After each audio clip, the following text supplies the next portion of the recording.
तुम सबको horror movies तो बहुत पसंद होगी, बट क्या तुमने कभी ग्रुतोस मूवी देखी है? ये मूवी 2009 में रिलीज हुई थी और ये मूवी इतनी ज्यादा डिस्टर्बिंग और ग्रुसम थी कि इस मूवी को 7 से भी ज्यादा देशों में बैंड किया था और ये मूवी यूट्यूब पे आज भी अवेलेबल है। आज का वीडियो बहुत ज्यादा इंटरेस्टिंग होने वाला है क्योंकि आज की वीडियो में मैं कुछ ऐसी डिस्टर्बिंग मूवीज के बारे में बताऊंगा जो तुम्हारी मेंटल हेल्थ को भी खराब कर सकती है। So beware. So let me show you the disturbing movie iceberg chart. तो इस चार्ट में 30 सबसे डिस्टर्बिंग मूवीज के नाम है और जिनको भी आइसबर्ग चार्ट के बारे में नहीं पता उनको मैं शॉर्ट में बता दूं कि आइसबर्ग एक सिंपल कॉन्सेप्ट है जहां पर हम सबसे लाइट टॉपिक से होते हुए सबसे डार्क टॉपिक तक जाते हैं। जैसे जैसे लेवल बढ़ेंगे वैसे ही टॉपिक पहले से ज्यादा डिस्टर्बिंग और डार्क होते जाएंगे जब तक हम सबसे डार्क टॉपिक तक नहीं पहुंचते। So without wasting any time let's begin the topic.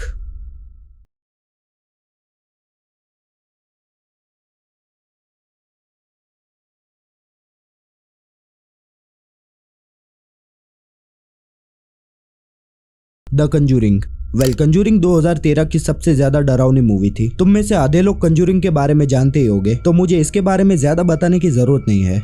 Insidious 2010 में रिलीज हुई इंसीडियस मूवी भी सबसे ज्यादा डरावनी मूवी की लिस्ट में आती है, बट मुझे तो ये मूवी इतनी ज्यादा डरावनी नहीं लगी और तुम सब इस मूवी के बारे में भी जानते ही होगे तो मुझे इसके बारे में भी ज्यादा बताने की जरूरत नहीं है। A nightmare of Elm street.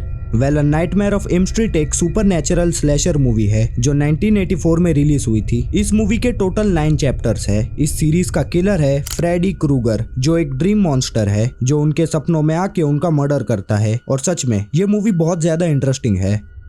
It movie के बारे में मुझे ज्यादा बताने की जरूरत नहीं है क्योंकि ये मूवी हम सब ने देखी है।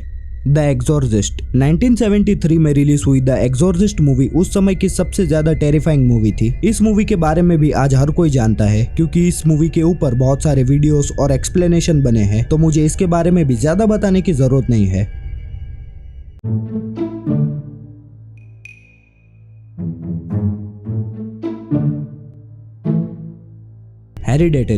हेरिडेटरी मूवी को 2018 में रिलीज किया था और इस मूवी को एरी एस्टर ने डायरेक्ट किया था। हेरिडेटरी एक साइकोलॉजिकल हॉरर मूवी है जहां पर ग्राहम फैमिली की कहानी बताती है। एनी की मां की मौत के बाद उनकी फैमिली के ऊपर एक सुपरनेचुरल कर्स का असर होने लगता है। धीरे धीरे उन्हें पता चलता है कि उनकी मां एक कल्ट का हिस्सा थी जो एक डिमोनिक एंटिटी पीमोन को बुलाने की कोशिश कर रही थी और आगे का तुम खुद देख लो क्योंकि ये मूवी इंटरेस्टिंग है। मिडसमर मूवी को 2019 में रिलीज किया था और इस मूवी को भी एरी एस्टर ने डायरेक्ट किया था। ये मूवी मुझे बहुत ज्यादा अजीब और डिस्टर्बिंग लगी। ये मूवी बहुत ज्यादा वाहियात है और मुझे तो ये पर्पसलेस लगी। द बाबाडुक मूवी को 2014 में रिलीज किया था और इस मूवी को जेनिफर कैंट ने डायरेक्ट किया था। द बाबाडुक एक साइकोलॉजिकल हॉरर मूवी है जो एमेलिया और उसके छोटे बेटे सैमुअल की कहानी बताती है। एमेलिया का पति एक कार एक्सीडेंट में मर जाता है और वो अकेली अपने बेटे की देखभाल करती है। सैमुअल को एक अजीब और भयंकर किताब मिस्टर बाबाडुक मिलती है जिसमें लिखा होता है कि अगर एक बार कोई उसे देख ले तो उससे छुटकारा पाना मुश्किल है। मैं इस मूवी के बारे में ज्यादा स्पॉयलर्स नहीं दूंगा क्योंकि ये मूवी बहुत ज्यादा इंटरेस्टिंग है और तुम्हें एक बार इस मूवी को देखना चाहिए।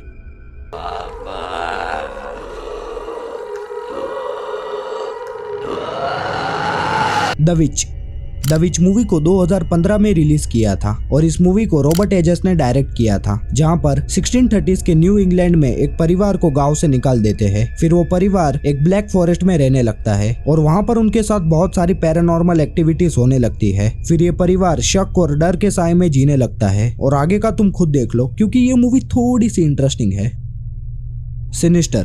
सिनिस्टर मूवी को 2012 में रिलीज किया था और इस मूवी को स्कॉट डेरिक्सन ने डायरेक्ट किया था जहां पर एक true crime book writer Allison अपने परिवार के साथ एक ऐसे घर में शिफ्ट होता है जहां पर बहुत सारे मर्डर्स हुए थे और आगे का तुम मूवी में देख लेना क्योंकि ये मूवी भी इंटरेस्टिंग है।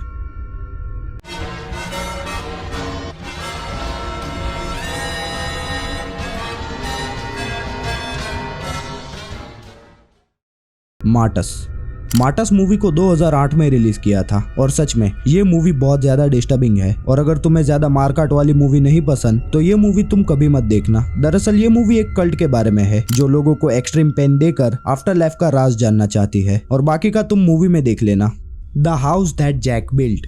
ये मूवी 2018 में रिलीज हुई थी और इस मूवी को लार्स वॉन ने डायरेक्ट किया था जहां पर एक जैक नाम का आदमी है जो अपनी फर्स्ट किल से लेके लास्ट किल तक पूरी स्टोरी बताता है और बाकी की स्टोरी तुम खुद देख लेना क्योंकि ये मूवी लास्ट में मीनिंगफुल हो जाती है। ऑडिशन ऑडिशन एक जापानीज मूवी है जिसको 1999 में रिलीज किया था और इस मूवी को तकाशी मिके ने डायरेक्ट किया था। मैंने इस मूवी को देखा और इसके एक्सप्लेनेशन भी देखे, बट मुझे ये मूवी ज्यादा समझ नहीं आई, तो ये यहीं तक है।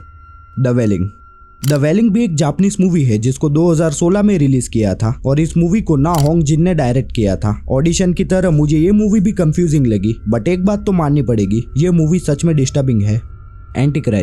एंटीक्राइस्ट मूवी को 2009 में रिलीज किया था और इस मूवी को लार्स वॉन ने डायरेक्ट किया था। मैं इस मूवी के बारे में ज्यादा नहीं बता सकता क्योंकि ये मूवी बहुत ज्यादा वल्गर और डिस्टर्बिंग है।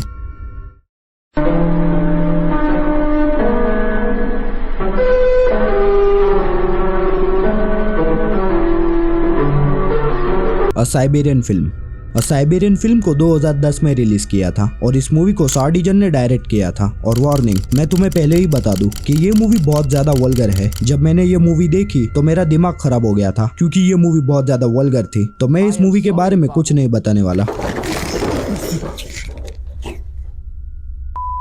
कैनिबल हॉलोकॉस्ट मूवी को 1980 में रिलीज किया था और इस मूवी को रुगेरो ने डायरेक्ट किया था। और आई एम सॉरी, मैं इस मूवी के बारे में भी कुछ नहीं बता सकता क्योंकि ये मूवी बहुत ज्यादा डिस्टर्बिंग और वल्गर है और इन सब चीजों की वजह से इस मूवी को 50 से भी ज्यादा देशों में बैंड किया था। हॉस्टल मूवी को 2005 में रिलीज किया था और इस मूवी को एली रोथ ने डायरेक्ट किया था, जहां पर 3 दोस्त स्लोवाकिया नाम की जगह पर मजे करने के लिए जाते हैं, बट वहां पर उनके साथ बहुत सारी डिस्टर्बिंग चीजें होने लगती है। वहां पर अमीर लोग अपनी भड़ास निकालने के लिए अलग अलग कंट्री के लोगों को मारते हैं। ये मूवी इंटरेस्टिंग है, बट ये मूवी बहुत ज्यादा डिस्टर्बिंग भी है और इन सब चीजों की वजह से इस मूवी को 5 से भी ज्यादा देशों में बैंड किया था। द ह्यूमन सेनिपिड मूवी को 2009 में रिलीज किया था और इस मूवी को टॉम सिक्स ने डायरेक्ट किया था, जहां पर एक पागल डॉक्टर 2 लड़की और एक आदमी के ऊपर एक घिनौना एक्सपेरिमेंट करता है। और सच में ये मूवी बहुत ज्यादा वाहियात है। इरवेसिबल मूवी को 2002 में रिलीज किया था और इस मूवी को गस्पार नोए ने डायरेक्ट किया था। ये मूवी बहुत ज्यादा कंफ्यूजिंग और डिस्टर्बिंग है। मैंने ये मूवी देखी और मुझे ये मूवी बिल्कुल भी समझ नहीं आई, तो ये यहीं तक है।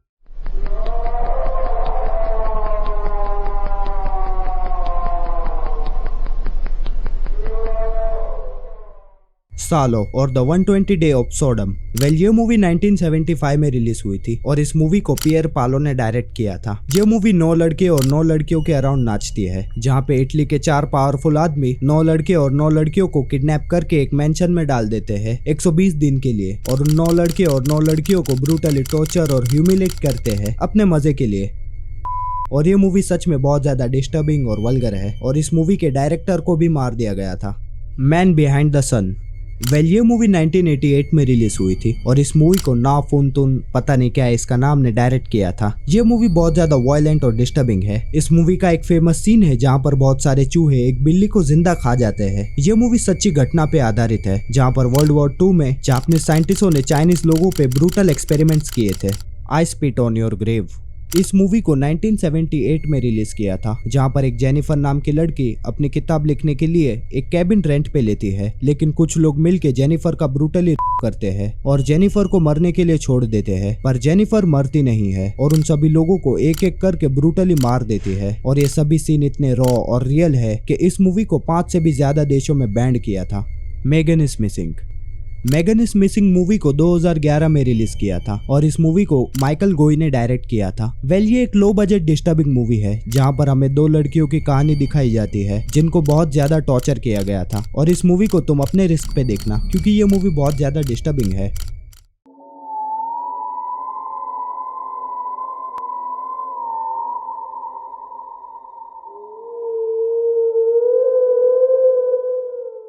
अगस्त अंडरग्राउंड ट्रिलोगी।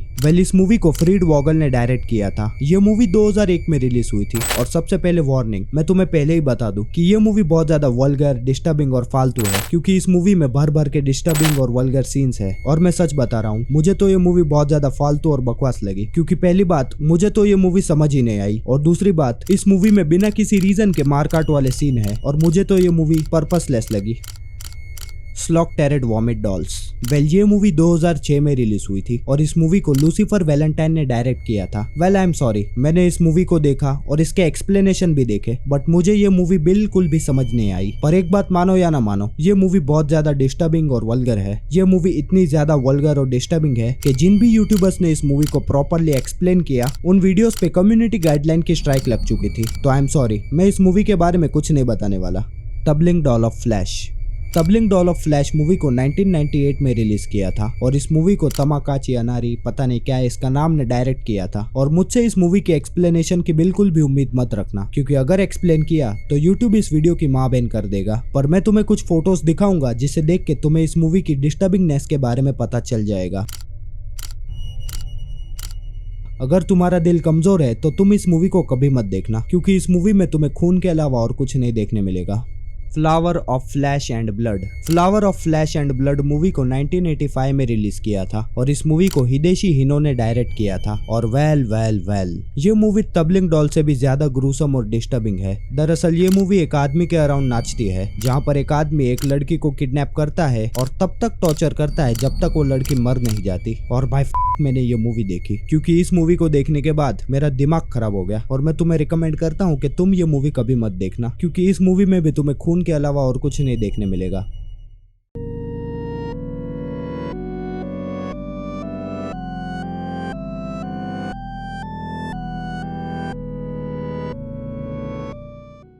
स्नूफ।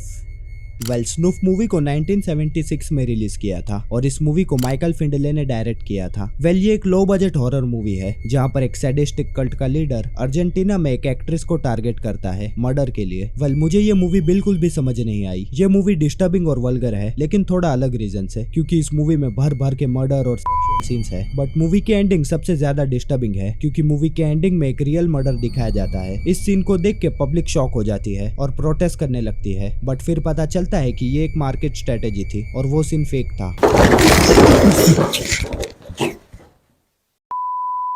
वेल यार जानता हूँ कि वीडियो बहुत ज्यादा लेट है, इसके लिए आई एम सॉरी, बट मैं एक प्रॉब्लम में था, इसके बारे में फिर कभी बात करूंगा। और हाँ, जानता हूँ कि इस आइसबर्ग चार्ट में कुछ मूवीज मिसिंग है, बट उन सारी मूवीज को मैं एक और वीडियो में एक्सप्लेन करूंगा। और आई एम प्रॉमिस वो वीडियो 1 घंटे से भी ज्यादा लंबा होगा और अब से मंथली 2 वीडियोस आती रहेंगी इम्प्रूवमेंट के साथ। सो तब तक के लिए स्टे ट्यून। जय हिंद।